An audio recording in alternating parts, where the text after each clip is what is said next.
Lumagda sa Memorandum of Understanding ang Bangsamoro Airport Authority or BAA ng MOTC BARM at ang mga pribadong may-ari ng lupa sa loob ng paliparan ng Sangga-Sangga na ayon sa ministry ay nagbukas ng mga oportunidad para sa mga infrastructure projects sa hinaharap.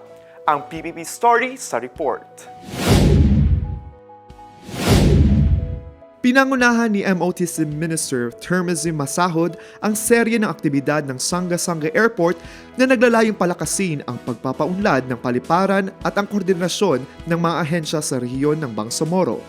Kasama ang BAA Director Attorney Ranibay Dilanggalan, Area Manager Carmencita Salik, Airport Manager Casey Lynn Paraiso at ang MOTC at BAA Engineering Team.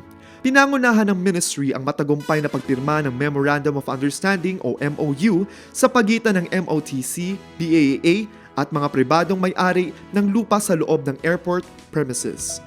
Isang mahalagang hakbang ang naitala sa pagitan ng MOTC, BAA at mga pribadong may-ari ng lupa sa loob ng Sangga-Sangga Airport na nagbukas ng daan para sa mga darating na proyektong pang-imprastruktura na makikinabang ang publiko at mamayang Bangsamoro. Kasabay nito, nagsagawa ang team ng ocular inspection sa tinukoy na lokasyon ng Ministry of Social Services and Development or MSSD bilang bahagi na nakatakdang deed of exchange upang matiyak na ang site requirements at development plans ay naaayon sa plano. Nakipagpulong din ang mga opisyal ng MOTC BARM sa Group Commander ng Philippine Air Force 5135 Unit ng Tugsultao na sinagawang courtesy visit.